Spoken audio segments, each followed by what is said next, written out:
Hello guys, welcome to S01E03 and this is the third episode of the series, and I'm pretty happy to say that thing because I'm literally a lazy bum, and this whole situation would have been really bad if I didn't properly go through the whole video in a proper descriptive way. So let's get into the news pretty much. So we start with Samsung Galaxy White. I don't know if you know them. They were 2016-2017 world champions, and they have been currently really bad situation with some recent Korean pros. So Kirby and other Korean pros who were in the Samsung Galaxy White team have been saying that they haven't received their they haven't received the championship skins price share of the money, and it's like a really bad situation which can to come back to Riot to bite them in the ass, because this is kind of like an iffy situation. Because on the other hand, they also stated the core JJ and Crown, the other players who have moved regions and they have to go into NA and LEC, they have received their payments, but the Korean pros who are stick down to the Korean scene haven't received the money yet. This kind of situation kind of like a bluff, destroys the whole perspective of the situation, because there's two things coming out of the whole situation. Because on the one side, two players have received the money but the other players haven't. This doesn't make any sense. It could also be reasoning due to Samsung Galaxy White, the org. They are they're not active right now, so this could be a reason, maybe the organization is holding the money, not the tournament organizers like a Riot, for the change. But this could be also, on the other hand, it could be just I don't know what's happening, but maybe it could be LCK. But the whole situation doesn't make any sense because Riot doesn't do that shit right currently. The Riot is not a shady organization, or Riot is not a shady tournament organizers, unlike some other tournaments who have done that kind of situation things in the past. If you take the Windigo, who's CSGO team, and the case in the WEST finals, which they won around $500,000, and they haven't received that money till almost 2 or 3 years. So that was a really bad situation which happened in the CSGO scene. But I don't think that kind of situation could happen in the Riot, especially because they always have the structure, and they have always point out into the whole thing. But yeah, that happened to the Kirby and to the pros, and hopefully they get their money back, and hopefully they get their shares and the shares of the prize, the shares of the skins prize and everything, because they fucking deserve it, dude. Because it could be literally up in millions, because as we know, skins are so popular, and the championships are always every year. They're widely popular skins, and it could be literally millions, as we remember from the old Faker leak news, which Faker say he at least received at least some million for the skins. For a single player, by the way. So imagine getting the three other players. So yeah, the whole situation doesn't make any sense, and it's kind of really sad how this thing is happening. And hopefully I really mean that the whole situation could be fixed as soon as possible. And then we have some roster changes news. Then we have Vitality allowing Cabochard to discover for 2021 season and see his options and stuff. Then we have Crownshot, who has been allowed to discover his option by his team. Then we have OG Upset, who has leaked in his recent Twitch streams that Invictus Gaming, the Chinese super team, has been interested in him as an IGL. Well, let me tell you the implication and the main thing for this whole thing. Basically, normally Asian teams don't like having Western players in their team, just because of the I don't know, maybe because Asian scene is still considered the top scene in the world rankings of the League of Legends. But yeah, they generally think this has been happening here and there every time.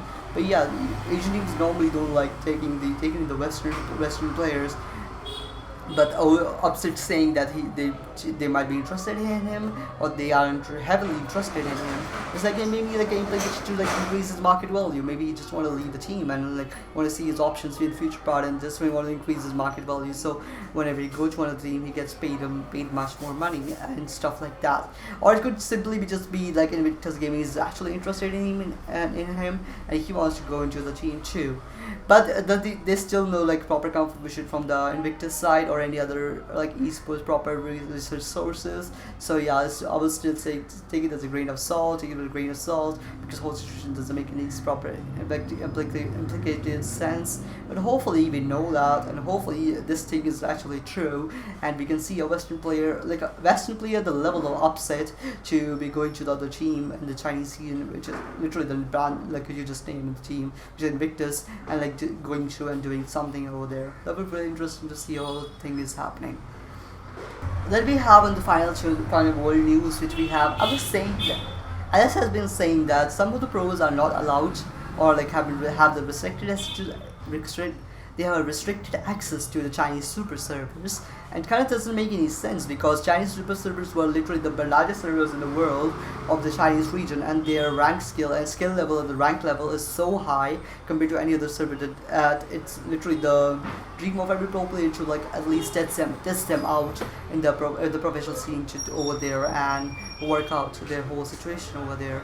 But then the whole thing came back to biting the Riot in the ass for some reason, because some of the pro players who are at the Worlds right now aren't allowed to even get their foot into the whole regions or the Chinese super server region.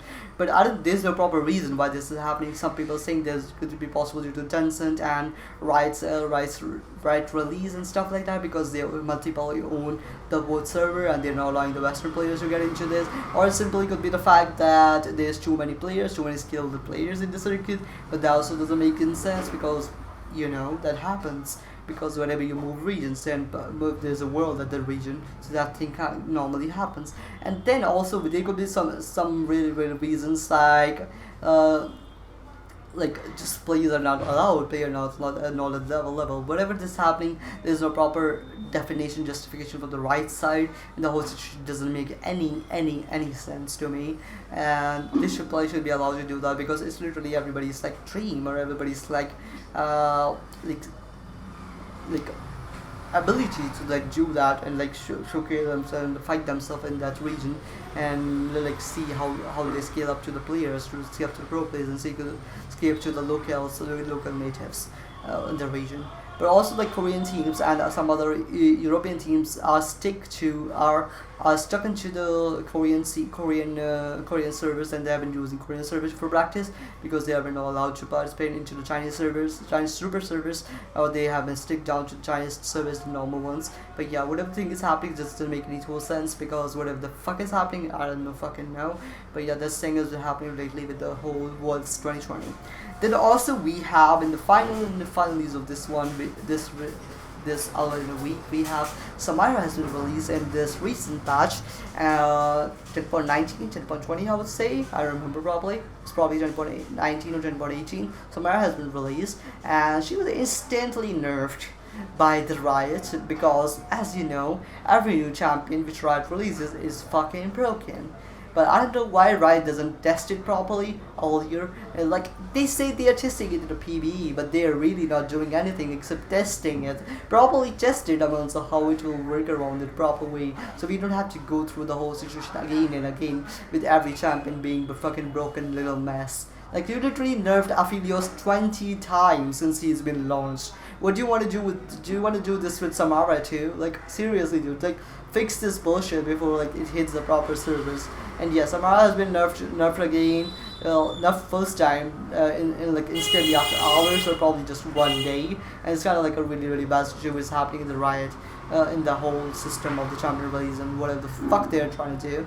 But yeah, and also if we talk about Samara, I'll just give you my personal opinions. She's fucking broken, dude. Like she's literally broke.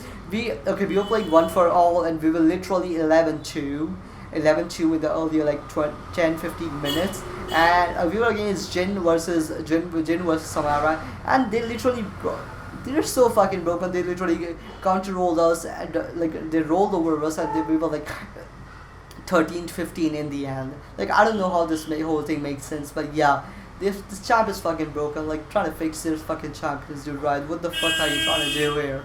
But yeah, I hope you like this video, and this is the third episode of S01E03, and I hope you like this video. Hope you enjoyed this video, and see you in the next episode. I would like to see you back, and see you guys. Bye.